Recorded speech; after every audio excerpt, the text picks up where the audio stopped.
पर फिर भी अगर आपको लग रहा है कि कोई कंफ्यूजन है, आपके पास टाइम नहीं है या आप एक्सपर्ट ओपिनियन लेना चाहते हैं, तो आपको स्क्रीन पे दिख रही है वेबसाइट जिसका एड्रेस है www.legalsahayak.com। आप इनकी पेड सर्विसेज ले सकते हैं।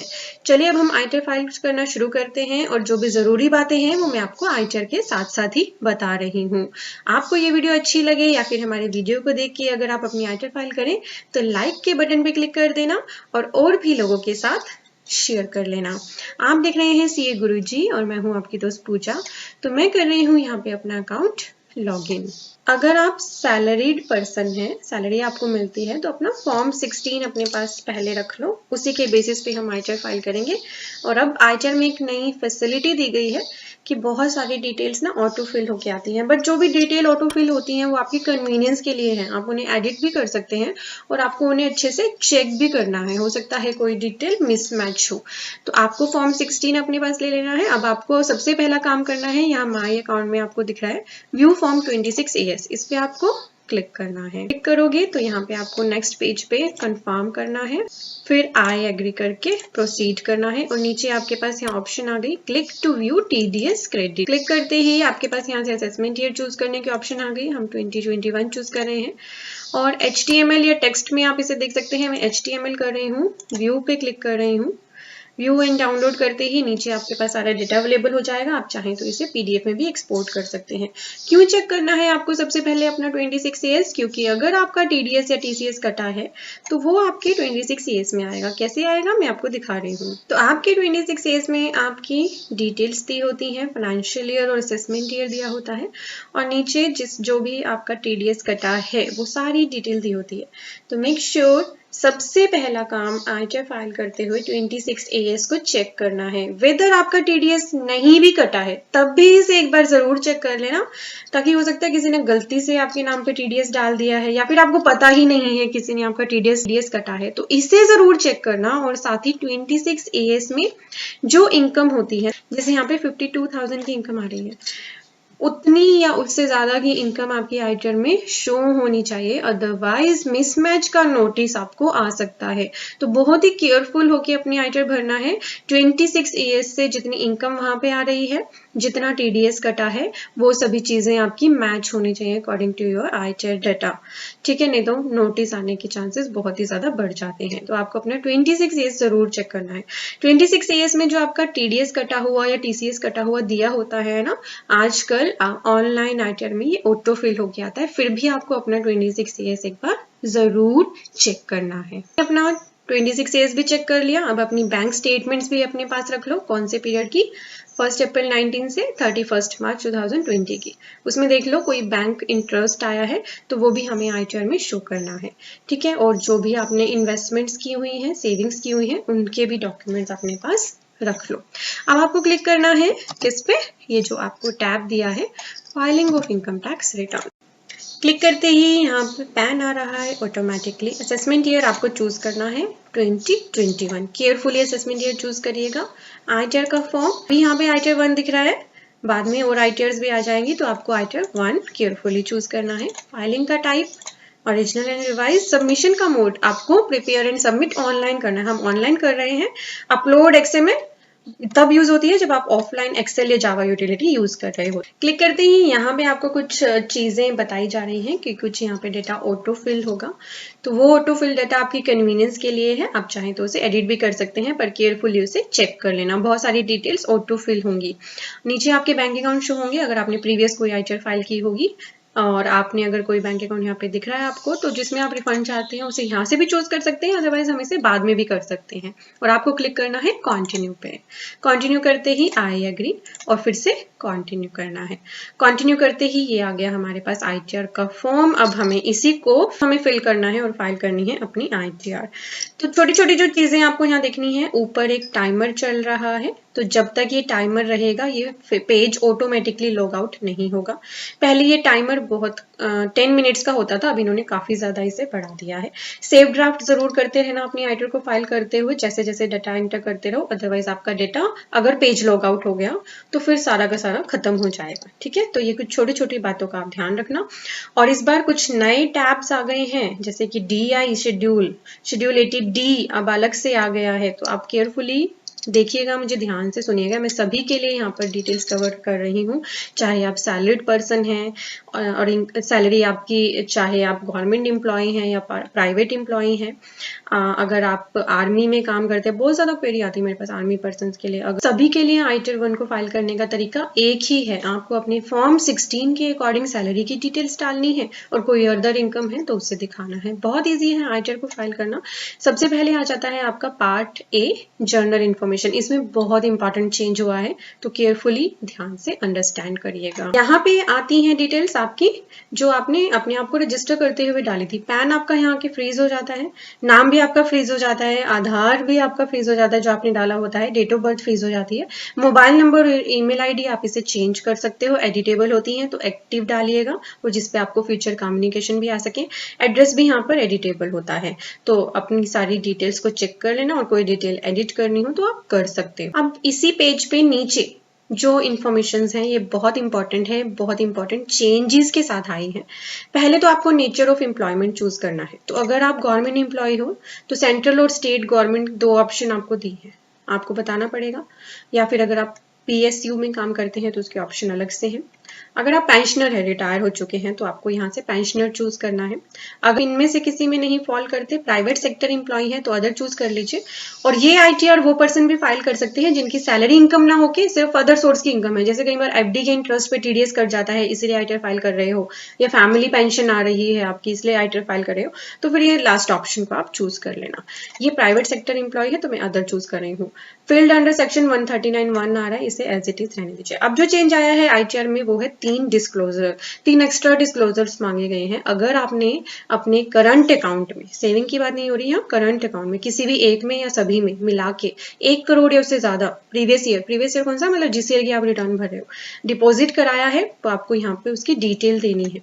अगर आपने फॉरेन ट्रेवल किया है और उस पर जो एक्सपेंस किया है वो 2 लाख से ज्यादा का किया है तो उसकी भी आपको डिटेल देनी है। और अगर आपका इलेक्ट्रिसिटी बिल जो है वो पूरे फाइनेंशियल ईयर में 1 लाख या उससे ज्यादा है तो उसकी डिटेल देनी है। तो आपको क्या करना है, अगर इनमें से कोई भी आप पे कंडीशन एप्लीकेबल हो रही है या ऐसा कोई खर्चा आपने किया है या आपने डिपॉजिट कराया अमाउंट, तो यहाँ से येस करना है आपको सिंपली। मैं आपको ज्यादा नहीं बता रही, किसी सेक्शन में कंफ्यूज नहीं करूँ। और फिर जो भी आपके लिए रिलीवेंट है उस पर येस करिए और अमाउंट डाल दीजिए, नहीं है तो नो कर दीजिए। ये नहीं है, कोई भी डिटेल नहीं है तो सिंपली नो कर दीजिए और आगे बढ़िए। नीचे की डिटेल्स तब आएंगे जब आप आइटर को फाइल कर लोगे। ठीक है, अब आपको क्लिक करना है सेव ड्राफ्ट। ड्राफ्ट को सेव करना जरूरी है, अदरवाइज आपका सारा डेटा यहाँ से जा सकता है। अब हम आ गए हैं computation of income and tax की शीट पे। यही सबसे इंपॉर्टेंट शीट है, यहीं पे आपको अपनी सारी इनकम और डिडक्शंस शो करनी है। आप देख सकते हैं आजकल ITR में नई फैसिलिटी दे दी गई है, बहुत सारा डेटा ऑटोफिल होके आता है। ये जो सैलरी का डेटा है ना, ये आपके फॉर्म 16 के बेसिस पे यहाँ ऑटोफिल होता है, बट एडिटेबल होता है। अगर गलत है, मैच नहीं हो रहा, तो आप यहाँ से एडिट कर सकते हैं। तो मेक श्योर अपने फॉर्म 16 से इसे चेक कर ले। मेरे पास यहाँ फॉर्म 16 भी है, आप देख सकते हैं। Salary as per section 17(1) form 16 में दी है 9,90,152 एग्जैक्टली यहाँ पे आ रही है एज पर सेक्शन 17(1). तो अपने फॉर्म 16 में ये रीड करें और एग्जैक्टली यहाँ पर लिख दें। Value of perquisites as per section 17(2) exactly दिया होगा आपके फॉर्म 16 में, है तो डाल दीजिए, नहीं है तो 0 कर दीजिए। Profit in लिeu of salary under section 17(3) है तो डाल दीजिए, नहीं है तो 0 कर दीजिए। इस केस में आप देख सकते हैं सिर्फ 17(1) की सैलरी है, 17(2) और 17(3) में 0 अमाउंट है, वो मैंने डाल दिया। नीचे आएंगे तो अब आपको डालने हैं allowances exempt under section 10। This is very very important. ये आपके फॉर्म 16 में दिए होते हैं, जैसे यहाँ भी दिए हुए हैं अलाउंसेस अंडर सेक्शन 10। बट कई बार आपका एम्प्लॉयर ना इस सेक्शन के जो अलाउंसेस है उनको मर्ज कर देता है, बाइफरकेट नहीं होता। जैसे यहाँ तो बाइफरकेशन करके दिखाया हुआ है, पर कुछ एम्प्लॉयर इसे मर्ज करके दिखा देते हैं। तो फिर आपको अपने एम्प्लॉयर से बात करनी है कि हमें इसका ब्रेकअप दे दो, क्योंकि यहाँ पे ब्रेकअप डालना है। जैसे यहाँ पे ट्रेवल कंसेशन दिया है 0 है, डेथ कम रिटायरमेंट ग्रेचुटी अगर कोई होती तो यहाँ आ जाती, पेंशन, तो हमें यहाँ पे वही बाइफरकेशन दिखानी है। जैसे मैं आपको बता देती हूँ, यहाँ से चूज करने होते हैं ड्रॉप डाउन लिस्ट से। सबसे पहले होता है लीव ट्रेवल कंसेशन, तो आपके फॉर्म 16 में दिया होगा, इसको चूज करना और डाल देना। Remuneration received as an official by whatever name called of an embassy या हाई कमीशन, अलाउंस और पर्क्स पेड और allowed as such outside India by the government to a citizen of India for rendering services outside India. ये जो तीनों है ना नीचे, retirement gratuity, commuted pension और अर्नड लीव एनकैशमेंट, ये रिटायरमेंट के टाइम पे बहुत सारे लोगों को मिलती है, तो यहाँ पे जरूर दिखानी है एग्जाम अलाउंसेस में, ठीक है। आपके फॉर्म 16 में अगर ब्रेकअप नहीं है या आपके एम्प्लॉयर ने नहीं दिया तो उनसे ले लीजिए। फिर ऑप्शन आ जाती है composition limit notified by central government official gazette, second proviso, compensation under scheme, ऐसी कोई कंपनसेशन मिली है तो ये आपके लिए ब्रेकअप है। वॉलेंट्री रिटायरमेंट आपने ली है, उस पर अमाउंट मिला है। फिर टैक्स पेड बाय एम्प्लॉयर और नॉन मॉनिटरी परक्विजिट्स, अगर आपके ये सभी ना आपके फॉर्म 16 में ब्रेकअप दिए होंगे, आपको यहाँ से ऑप्शन चूज करनी है। एचआरए के लिए सबसे ज्यादा, सबके मैक्सिमम जो सैलरीड पर्सन है उनके फॉर्म 16 में होता है, तो उसकी ऑप्शन ये है allowance to meet expenditure incurred on house rent, तो इनका भी एचआरए था, वो मैंने ऑलरेडी चूज किया हुआ है। फिर ये जो नीचे दो सेक्शन है, सेक्शन 1014(1) और 1014(2), जो अलाउंसेस आपको ऊपर नहीं दिख रहे हैं वो हो सकता है इन दोनों सेक्शन में हो। अब इनका ब्रेकअप कहाँ से मिलेगा, चलिए आपको बता देती हूँ। स्क्रीन पे ओपन किया हुआ है सेक्शन 1014 और उसका सब क्लोज 1, जिसके अलाउंसेस हैं ये वाले, ठीक है, और उसका फिर सब क्लोज 2 जिसके अलाउंसेस है ये वाले।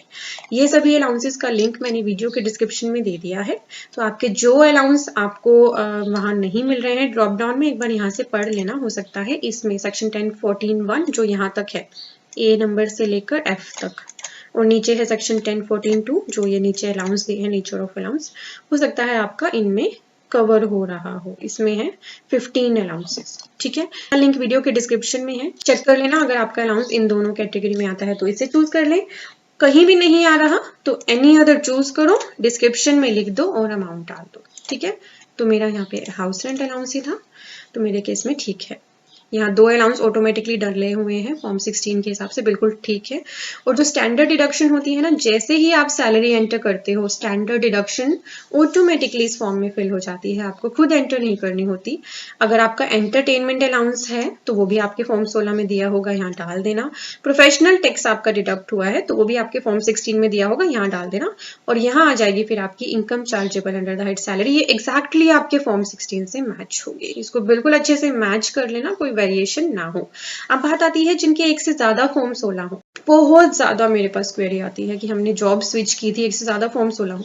तो एक से ज्यादा फॉर्म 16 के केस में वेरिएशन जो आता है वो ये होता है कि कई बार डुप्लीकेसी होती है, इनकम की भी और डिडक्शंस की भी। तो केयरफुली आपको देखना है कि कहीं आपके दोनों ही एम्प्लॉयर्स ने या एक से ज्यादा एम्प्लॉयर हैं आपके, सभी ने आपकी किसी इनकम को दिखा दिया हो, तो वो डुप्लीकेसी नहीं करनी है, आपको ध्यान रखना है। या इन्वेस्टमेंट जो है आपकी, वो आपके ए एम्प्लॉयर ने भी ले ली है अपने फॉर्म 16 में, बी ने भी ले ली है, तो आपको एक ही बार लेनी है, केयरफुली भरना है।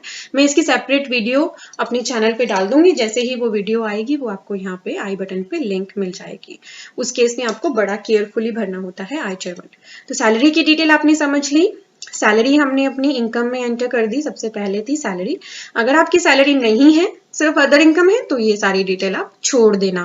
अब बात करते हैं हाउस प्रॉपर्टी की। अब इसमें कौन सी इनकम डल सकती है, हाउस प्रॉपर्टी की। तो अगर आपने अपनी प्रॉपर्टी को रेंट पे दिया है तो रेंट की इनकम जो आप रिसीव कर रहे हो वो यहाँ पे दिखा देना। टैक्स कोई लोकल अथॉरिटीज को दिया वो भी यहाँ पे दिखा देना। बाकी जो कैलकुलेशन है 30% की जो रिबेट मिलती है वो यहाँ ऑटोमेटिकली आ जाएगी। और अगर आपने रेंट पे प्रॉपर्टी नहीं दी है पर हाउसिंग लोन लिया हुआ है, तो आपको जो उसका इंटरेस्ट दिखाना है वो यहाँ पे दिखाना है। जैसे इनके केस में 2 लाख का हाउसिंग लोन है, तो जैसे ही आप इंटरेस्ट यहाँ पे डालोगे तो फिगर नेगेटिव में आ जाएगी, क्योंकि इसकी आपको डिडक्शन मिलती है। और अगर आपकी हाउस प्रॉपर्टी का लॉस आपको सेट ऑफ करना है जो 2 लाख से भी ज्यादा है, तो आप फिर आईटर 1 यूज नहीं कर सकते, आईटर 2 यूज करोगे आप, ठीक है। तो मेजरली लोगों के केस में ना हाउसिंग लोन होता है और इंटरेस्ट आपको यहाँ पे डालना है। अब ये आपको इंटरेस्ट की डिटेल मिलेगी कहाँ से? हाउसिंग लोन का सर्टिफिकेट ले लेना बैंक से, 1 अप्रैल 19 से लेके 31 मार्च 2020 तक का। उसमें ब्रेकअप होगा, प्रिंसिपल अमाउंट अलग दिया होगा जो आपने पे किया है और इंटरेस्ट अमाउंट अलग दिया होगा। और यहाँ पर भी आपको अपना प्रॉपर्टी चूज करना होता है। जब आपने सिर्फ खुद ही रह रहे हो उसमें तो सेल्फ ऑक्यूपाई कर लो, किसी को रेंट पे दिया है तो लेट आउट कर लो, ठीक है। डीम्ड लेट आउट को छोड़ देना, ठीक है। अब हम बढ़ते हैं हमारा तीसरा source of income, income from other source. Important है, इसमें आपको इनकम जरूर दिखानी है। कौन सी? सबसे ज्यादा लोग यहाँ भूल जाते हैं, जो है इंटरेस्ट फ्रॉम सेविंग अकाउंट। तो हर एक पर्सन का, अगर जिस भी पर्सन का बैंक अकाउंट है उसका बैंक में कुछ ना कुछ इंटरेस्ट जरूर आता है। बैंक क्वार्टरली या कुछ बैंक 6 मंथली इंटरेस्ट देते हैं, ठीक है। तो आपको अपनी बैंक स्टेटमेंट में देख लेना है, INT के नाम से दिया होगा या INTT के नाम से या एग्जैक्टली इंटरेस्ट वर्ड लिखा होगा। तो वो पूरे साल का इंटरेस्ट टोटल कर लेना सभी बैंकों का और यहाँ पे एंटर कर देना। जैसे इनके केस में interest from saving bank account है 7,820, ठीक है। अब जैसे ही यहाँ पे सेविंग बैंक का इंटरेस्ट डालो ना आप, तो नीचे आ जाना यहाँ डिडक्शंस में, ATTTA में आ जाना। तो यहाँ पर जितना आपका सेविंग बैंक इंटरेस्ट है वो डाल देना, ठीक है। ऑटोमेटिकली यहाँ पे डिडक्शन आ जाएगी। मान लो मेरा यहाँ पे सेविंग बैंक इंटरेस्ट होता 11,500, ठीक है। मैं नीचे भी डालती 11,500, तो अपने आप ये लिमिट यहाँ पे लगा देता। तो ITR 1 ऑनलाइन भरने का बड़ा बेनिफिट यही है कि लिमिट्स अपने आप लग जाएंगी, मुझे बस अमाउंट एंटर करना है। तो जैसे ही आप यहाँ पे सेविंग बैंक का इंटरेस्ट डालो, नीचे ATTTA जो अदर देन सीनियर सिटीजन के लिए, उसमें फटाफट डाल देना। और अगर आप सीनियर सिटीजन हो तो आपको 50,000 तक की डिडक्शन अलाउड है। और यहाँ पे जो टैब है ना ATTTA और ATTTB का, वो according to the date of birth automatically enable होता है, ठीक है। तो क्योंकि ये सीनियर सिटीजन की रिटर्न नहीं है तो ATTTB डिसेबल है। सीनियर सिटीजन की होती तो ये एनेबल हो जाता, ऊपर वाला डिसेबल हो जाता। तो सीनियर सिटीजन अगर आप हो तो यहाँ से डिडक्शन अपनी इंटरेस्ट की ले लेना। सीनियर सिटीजन को तो FD के इंटरेस्ट की डिडक्शन मिलती है, ठीक है। अब इंटरेस्ट ऑन सेविंग डाल दिया। अब अगर आपकी और भी इनकम है तो ऐड कर लो। क्या क्या दिखा सकते हो आप यहाँ पे? इंटरेस्ट फ्रॉम डिपॉजिट, जो हो सकता है बैंक का, पोस्ट ऑफिस या कोऑपरेटिव सोसाइटी का। तो अगर आपने कोई FD वगैरह करा रखी है उसका इंटरेस्ट आपको यहाँ पे जरूर शो करना है। अगर आपको कोई इनकम टैक्स रिफंड मिला और उस पर इंटरेस्ट मिला तो वो ऑटोमेटिकली यहाँ पे फिल होके आता है। मेरे केस में नहीं है इसलिए नहीं आ रहा, ठीक है। अपने आप यहाँ पे ऑटो फिल आएगा। फैमिली पेंशन, अगर आपको फैमिली पेंशन मिली है तो वो आपको यहाँ पर शो करनी है। और कोई और आप इनकम शो करना चाहते हैं, जैसे मान लीजिए आप जॉब के साथ साथ कोई और काम भी करते हैं, कुछ भी और काम करते हैं, कोई एनी अदर इनकम आप दिखाना चाहते हैं तो एनी अदर करिए, डिस्क्रिप्शन बता दीजिए क्या इनकम है और इनकम डाल के ऐड कर दीजिए। इस तरह से आ जाएगी आपकी gross total income. Family pension अगर आपकी यहाँ पे होती तो फिर आपके लिए यहाँ डिडक्शंस डालने की भी ऑप्शन आ जाती है। जो फैमिली पेंशन पे अंडर सेक्शन 57(2)A डिडक्शन मिलती है वो आपको यहाँ से क्लेम कर लेनी है, ठीक है। मेरे केस में ये नहीं है, इसे डिलीट भी मैं कर सकती हूँ। तो यहाँ हमने इनकम एंटर कर ली, सैलरी की भी, हाउस प्रॉपर्टी की भी और अदर सोर्सेज की भी। सेव ड्राफ्ट जरूर करते रहना, ठीक है। अब हम आ गए हैं हमारी इनकम। मेरे हिसाब से मेरी इनकम बिल्कुल ठीक डल गई है। आप भी एक बार चेक कर लेना कि जो ग्रोस टोटल इनकम आ रही है वो बिल्कुल ठीक हो। अब आ गए हम डिडक्शंस पे। अब यहाँ पर एक चेंज हुआ है। क्या? गवर्नमेंट ने कोविड-19 की वजह से ऑप्शन दी थी कि अगर फाइनेंशियल ईयर 1920 की इन्वेस्टमेंट्स आपने 31 मार्च तक नहीं की तो 30 जून तक आप कर सकते हो। इसीलिए इन्हें ITR में चेंज करना पड़ा। अब अगर आपने कोई भी इन्वेस्टमेंट 1 अप्रैल टू 30 जून 2020 की है तो फिर आपको एक डिटेल इस बार एक्स्ट्रा देनी पड़ेगी। अगर नहीं की है फिर तो सिंपली यहाँ पे एंटर करते रहो अमाउंट और यहाँ से नो कर देना। जैसे मान लीजिए मेरे केस में ATC में 1,50,000 की डिडक्शन है। जैसे ही मैं डिडक्शन डालूंगी ये वाला टैब एक्टिव हो गया। तो अगर मैंने जो मेरी इन्वेस्टमेंट्स है 1 अप्रैल 20 से 30 जून के बीच में की है तो मुझे येस करना होगा और फिर मुझे ना ऊपर यहाँ पर जो शेड्यूल है DI ये फिल करना पड़ेगा। मुझे बताना पड़ेगा कितना 31 मार्च तक किया है और कितना 30 जून तक किया है, ठीक है। तो ये केयरफुली अब आपको एक डिटेल और एक्स्ट्रा भरनी पड़ रही है इस वजह से। तो इस अगर नहीं है तो सिंपल नो कर दो, फिर आपको वो वाला शेड्यूल नहीं भरना पड़ेगा। मैं आपको बताना चाहती हूँ इसलिए एक बार इसे यस कर रही हूँ। पहले यहाँ की डिडक्शंस हम देख लेते हैं फिर हम चलेंगे सीधा शेड्यूल DI पर।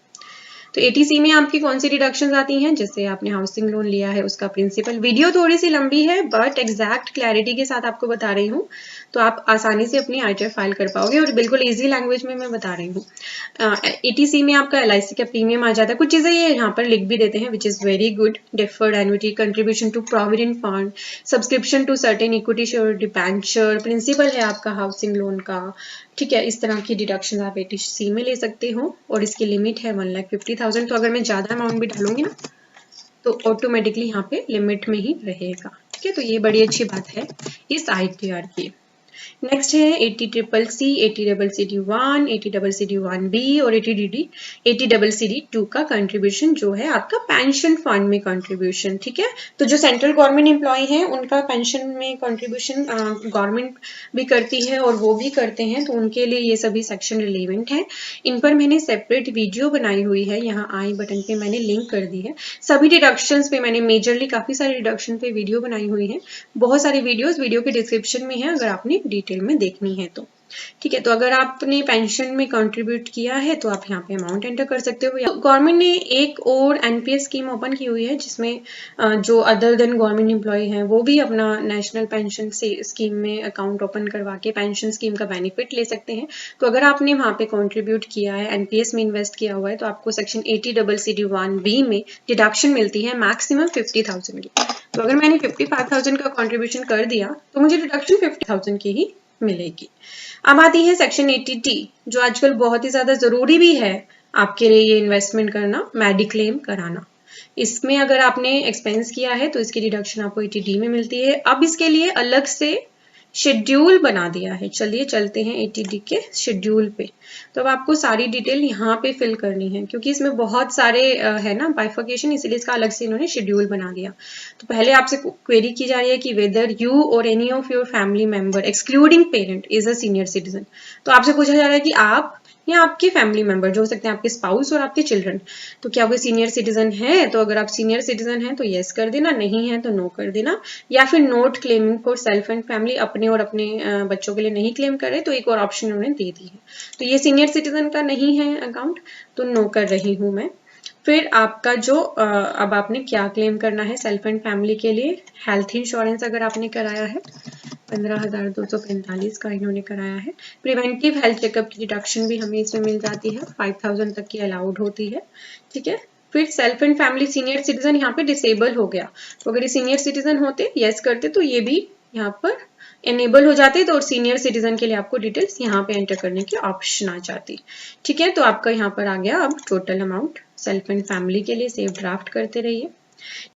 अब नीचे जो ऑप्शन है वो ऊपर तो थी अदर देन पेरेंट्स, तो अगर आपके पेरेंट्स हैं आपने उनका भी मेडिक्लेम कराया है तो पहले तो आपको ये बताना है कि क्या आपके पेरेंट्स सीनियर सिटीजन है, यस या नो करना है, और फिर उसके अकॉर्डिंग यहाँ पे आपको डिटेल्स डालनी है। अदर देन सीनियर सिटीजन है, मान लीजिए मैं नो कर देती हूँ तो ये वाली ऑप्शंस एनेबल हो गई, उनका हेल्थ इंश्योरेंस और प्रिवेंटिव हेल्थ चेकअप डालने की ऑप्शन, और अगर वो सीनियर सिटीजन है यस करोगे तो नीचे की ऑप्शन एनेबल हो जाएंगी, ठीक है। तो मेरे केस में डिटेल्स डल गई हैं, पेरेंट्स का मेडिक्लेम नहीं है। पेरेंट्स का मेडिक्लेम कराने का बड़ा फायदा है, मान लीजिए मैं सीनियर सिटीजन पेरेंट्स का मेडिक्लेम कराया है मैंने 35,000 का, तो मुझे देखिए कितनी सारी डिडक्शन मिल जाती है यहाँ पे 55,000। सेव ड्राफ्ट जरूर करते रहिए, हमें आपको अब हम चलते हैं फिर से कंप्यूटेशन की तरफ। हमने 80D को समझ लिया। सेक्शन 80D के बाद जो रिडक्शंस हैं वो बहुत कम लोगों पर एप्लीकेबल होती हैं, जैसे कि 80DD maintenance including medical treatment of dependent who is person with disable. तो कोई आप पर डिपेंडेंट पर्सन है जो डिसेबल है, उसकी मेडिकल ट्रीटमेंट का खर्चा यहाँ पे अलाउड होता है। अब यहाँ से चूज कर लीजिए कि डिसेबिलिटी कैसी है, सिवियर है या सिंपल है, उसके हिसाब से आपको यहाँ पे डिडक्शन मिल जाएगी। 80DD आपको कोई स्पेसिफाइड डिसीज है, उसकी मेडिकल ट्रीटमेंट कराए रहे हो आप अपनी या अपने सीनियर सिटीजन की, उसकी डिडक्शन मिलती है। 80E अगर आपने एजुकेशन लोन लिया है तो उसका पूरा इंटरेस्ट यहाँ पे अलाउड होता है। 80EE है interest on loan taken for residential house property, and then 80EEA deduction in respect of interest on loan taken for certain house property. ये जो दोनों सेक्शन है कुछ पर्टिकुलर ईयर में लिए गए लोन के लिए एप्लीकेबल है, तो कंफ्यूज मत होना, ठीक है। नेक्स्ट है 80EEB deduction deduction in respect of purchase of electric vehicle. तो एक नया सेक्शन आया था लास्ट ईयर, सेक्शन 80EE कि अगर आप इलेक्ट्रिक व्हीकल परचेज करोगे तो आपको उसमें जो आपने उसका लोन लिया है उस पर डिडक्शन मिलेगी। वैसे बहुत सारे लोगों ने ऐसा नहीं लिया है, अगर आपने ऐसा कोई व्हीकल लिया है तो उसका लोन आपको इस सेक्शन में अलाउड हो जाएगा। बहुत सारे डिडक्शन की वीडियो मेरे चैनल पे है, आप देख लेना। 80G donation for certain fund charitable institution. जैसे ही कोविड-19 आया था, मार्च में आ गया था, ठीक है, मार्च 20 में, तो बहुत सारे लोगों ने डोनेशन भी की थी पीएम केयर फंड में, तो वो 80G में उसका बेनिफिट ले सकते हैं। इसका शेड्यूल अलग है, मैं दिखा देती हूँ। तो यहाँ हमारे पास है 80G का शेड्यूल। तो वो डिडक्शन है पीएम केयर्स की, वो 100% वाले अमाउंट में आती है, 100% डिडक्शन विदाउट क्वालिफाइंग लिमिट। पर आपको कुछ डिटेल्स जरूर अपने पास होनी चाहिए आपकी डोनेशन क्लेम करने के लिए। डोनी का नाम, address, city, state code, pin code, name, pan of the Downey, और आपने डोनेशन कैश में की है या अदर में की है, तो आपका एलिजिबल अमाउंट ऑटोमेटिकली निकल के वहां आपकी कंपटीशन स्कीम में चला जाएगा। तो जो भी आपने डोनेशन की है देख लीजिए वो कौन से लिमिट में आती है। यहाँ पे 4 तरह की लिमिट्स होती हैं।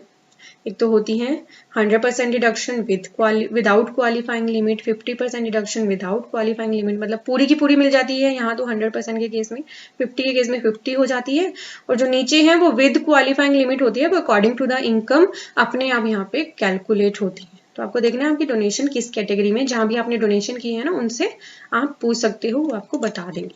तो इस तरह से आपको 80G एंटर करनी है, 80G की डोनेशन ऐड कर लोगे आप, तो नीचे आपके पास ऑप्शन है 80GG rent paid, 80GA certain donation to scientific research, इसका अलग से टैब है। किया है आपने तो आपके लिए टैब मैं बता देती हूँ कौन सा है, शेड्यूल 80GA, इसमें पूरी डिटेल्स एंटर कर लेना, तो वहां पे ऑटोमेटिकली फिल हो जाएंगी। बहुत सारी डिडक्शन बहुत सारे लोगों के लिए रिलेवेंट नहीं होती, उन्हें आप छोड़ देना। डोनेशन टू पॉलिटिकल पार्टी, फिर 80TTA और 80TTB मैंने आपको बता दिया। देन 80U अगर आप हैं डिसेबल पर्सन तो आपके लिए भी डिडक्शन अलाउड होती है, आप यहाँ से ले सकते हैं। जैसे आप अपनी डिडक्शन एंटर कर लो तो आप अपनी डिडक्शन चेक कर लेना कि क्या आपने सही डिडक्शन एंटर की है, लिमिट के अकॉर्डिंग आपको सारा यहाँ पर जैसे यहाँ पर मैंने जो देखिए, जैसे मैंने यहाँ पर तो 11,500 छोड़ दिया, जबकि ऊपर मैंने क्लेम किया है 7820, पर यहाँ ऑटोमेटिकली उतना ही आ रहा है, बट आपको फिर भी यहाँ पर केयरफुली एंटर करना है सभी चीजें, ठीक है, और फिर अपनी टोटल इनकम चेक कर लेना।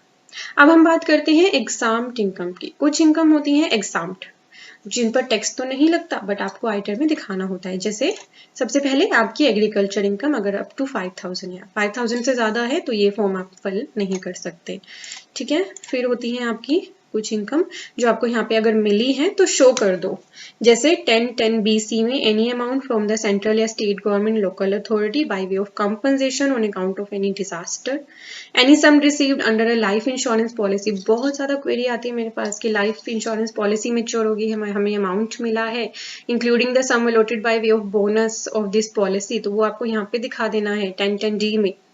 प्रोविडेंट फंड आपको मिला है, रिकॉग्नाइज्ड प्रोविडेंट फंड मिला है, अप्रूव्ड सुपर एन्युएशन फंड मिला है, स्कॉलरशिप मिली है, अलाउंसेज ऑफ MP MLA मिले हैं आपको, अवार्ड इंस्टीट्यूटेड बाय गवर्नमेंट है, परमवीर चक्र है, ठीक है, आर्म्ड फोर्सेस की family pension in case of death, any income as referred in section 1026। तो कोई भी आपको इनकम मिली है जो वैसे तो एग्जाम्प्ट है पर आपके बैंक अकाउंट में आई है, जैसे एग्जाम डिविडेंड की इनकम, तो वो आपको यहाँ शो करनी है। ऊपर नहीं दिख रही तो एनी अदर करके डिस्क्रिप्शन में लिख के और अमाउंट डाल देना।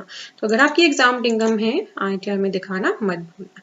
अब नीचे जो कंप्यूटेशन है, जैसे ही आपने इनकम डिडक्शन डाली नीचे आपका टैक्स ऑटोमेटिक कंप्यूट हो जाएगा, आपको कुछ नहीं करना है, यहाँ पर आपका जो टैक्स है वो खुद कंप्यूट होगा।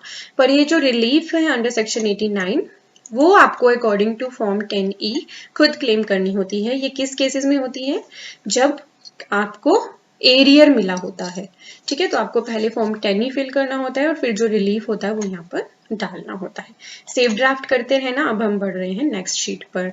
नेक्स्ट जो शीट है अब हमारी टैक्स डिटेल की, इसमें आपका जितना भी TDS कटा होगा आपके 26 ईयर्स में वो सारा यहाँ पे ऑटोफिल होके आ जाएगा। जितना सैलरी पे TDS कटा होगा वो ऑटोफिल होगा, आपको यहाँ से चेक कर लेना है। यहाँ पे जो सैलरी की इनकम है वो भी आ रही होगी, तो मेक श्योर वो आपके फॉर्म 16 से टैली हो, अदरवाइज आपको नोटिस आ सकता है। अदर देन सैलरी कोई TDS कटा होगा तो वो आपको यहाँ पे शो होगा। जैसे इनके केस में एक अदर इनकम है 52,000 की, बट मैंने नहीं दिखाई, तो ये गलती है, मुझे दिखानी है। मैं वहां पर 52,000 की इनकम शो कर देती हूँ कंपटीशन में। ठीक है, हम जाते हैं यहाँ पर ऐड करते हैं एनी अदर इनकम में। यहाँ मैं अदर इनकम लिख देती हूँ। मैं आपको सिर्फ एग्जाम्पल के लिए बता रही हूँ। 52,000 की इनकी इनकम और है, उसी हिसाब से यहाँ पर अब टैक्स कंप्यूट हो गया। और अगर मैं ये इनकम ना दिखाती तो मुझे क्या आता, इनकम टैक्स से नोटिस। ठीक है, तो टैक्स की डिटेल में क्या होगा, आपका जितना भी टीडीएस कटा है, जितनी भी इनकम 26 ईयर्स में आ रही है, जितना टीडीएस कटा है, वो सभी यहाँ पर ऑटोमेटिकली शो होगी। इसके अलावा भी इसी में आप नीचे आएंगे ना, तो अगर आपने कोई एडवांस टैक्स खुद पे किया था, ये सेल्फ असेसमेंट टैक्स आप पे कर रहे हो, मान लीजिए अभी आईटीआर भरते भरते आपका टैक्स बन रहा है, तो पहले आप टैक्स पे करोगे और फिर यहाँ पर जरूर दिखाओगे। बहुत सारे लोग भूल जाते हैं दिखाना, तो यहाँ पे आपको बीएसआर कोड डालना होता है, ये चालान से मिल जाता है। किस डेट को डिपॉजिट किया वो डालना होता है, चालान का सीरियल नंबर और कितना टैक्स पे किया, ये डिटेल जरूर एंटर कर लेना। अब आ गए हम नेक्स्ट टैब पे, टैक्सेस पेड एंड वेरिफिकेशन। तो इसमें आपको दिख जाता है कितना आपका टीडीएस कटा हुआ है, कितना आपने एडवांस टैक्स खुद पे किया, सेल्फ असेसमेंट टैक्स खुद पे किया, टीसीएस कितना है, उसके हिसाब से ये सारा आपका यहाँ पर टैक्स आ जाता है जो आपने ऑलरेडी भरा हुआ है, पेड है। अब कितना पेबल है ये ऑटोमेटिकली कंप्यूट होता है according to your income and deduction. और एक चीज और आपको बताना चाहूंगी, फाइनेंशियल ईयर 1920 में जो इनकम एग्जाम्प्ट है वो है 5 लाख तक की इनकम एग्जाम्प्ट। तो आपको इस हिसाब से अपनी टैक्स प्लानिंग करनी थी। अगर आपने उस हिसाब से टैक्स प्लानिंग की हुई है तो आप बहुत सारा टैक्स सेव कर सकते हो। तो इनका जो अमाउंट टैक्स का पेबल है वो नहीं, कुछ भी नहीं बन रहा, क्योंकि आप देख सकते हैं इनकी जो इनकम आई, टोटल इनकम तो थी 6,35,000, पर बहुत सारी डिडक्शंस होने की वजह से इनकम कितनी हो गई 3,72,000, जिसकी वजह से कुछ टैक्स बना, फिर उस पर रिबेट मिल गई, तो इनकी जो इनकम हो गई वो हो गई टैक्स फ्री। ठीक है, हम हर साल अपने चैनल पे डालते हैं इनकम टैक्स लैब रेट, तो देखनी है तो यहाँ वीडियो मैंने आई बटन पे लिंक कर दी है, तो उसके अकॉर्डिंग यहाँ पे ऑटोमेटिकली टैक्स कैलकुलेट हो जाता है। अब इस केस में बन रहा है रिफंड। अगर आपका अमाउंट पेबल होता तो यहाँ पे दिखता, और अगर अमाउंट पेबल आ रहा है तो मेक श्योर क्रॉस चेक जरूर कर लेना एक बार कि गलत तो नहीं आ रहा। अगर बिल्कुल सही है तो पहले टैक्स को पे कर देना। यहीं पे ऑप्शन आ जाएगी ई पे टैक्स करने की, टैक्स पे करके और फिर कहाँ डालनी है आपको उसे, टैक्स डिटेल वाली शीट में। आपको अपनी बैंक की डिटेल्स या तो एंटर करनी है या ऑटो फिल हो रही हैं, तो आप देख लेना कि आपकी बैंक की डिटेल बिल्कुल सही हो, एटलीस्ट जिस अकाउंट में आप रिफंड ले रहे हो वो बिल्कुल सही हो। सिर्फ आपको यहाँ पे आईएफएससी कोड और अकाउंट नंबर एंटर करना होता है, बैंक का नाम ऑटोमेटिकली आ जाता है। कोई अकाउंट मान लीजिए आपका अब नहीं रहा, मान लीजिए मेरा अकाउंट अब नहीं रहा, तो मैं इसे डिलीट कर सकती हूँ। डिलीट करने के ऑप्शन यहाँ पे आ जाती है। वेरिफिकेशन को बाद में समझेंगे, हमारी जो शीट रह गई है शेड्यूल डी आई, चलिए एक बार उस पर बढ़ते। अब ये आ गया हमारे पास शेड्यूल डी आई। तो यहाँ पर दो आपके पास ग्रुप्स हैं। अब यहाँ पे जो दो पार्ट हैं इनको समझ लीजिए। जो ये वाला पार्ट है ये आपको फिल नहीं करना है, आप ऑलरेडी पीछे फिल कर चुके हो। जब आप वहां पर इन्वेस्टमेंट पीछे फिल कर चुके हो तो ये यहाँ पर फिल होके आ जाएंगे। अब आपको ये बताना है जो ये इन्वेस्टमेंट है आपकी, क्या इसमें से कुछ पार्ट आपने 1 अप्रैल 2020 से लेके 30 जून 2020 में इन्वेस्ट किया है, तो वो अमाउंट आपको यहाँ पे एंटर कर देना है। ठीक है, मान लीजिए मैंने कोई LIC कराई हुई थी 25,000 की, वो मैंने अभी जमा कराई है 1 मई को, तो वो मैं यहाँ पर दिखा दूंगी। कौन से पीरियड की दिखानी है यहाँ पे, 1 अप्रैल 20 से 30 जून 20 वाली डिटेल्स आपको यहाँ पे सेपरेटली डिस्क्लोज करनी है।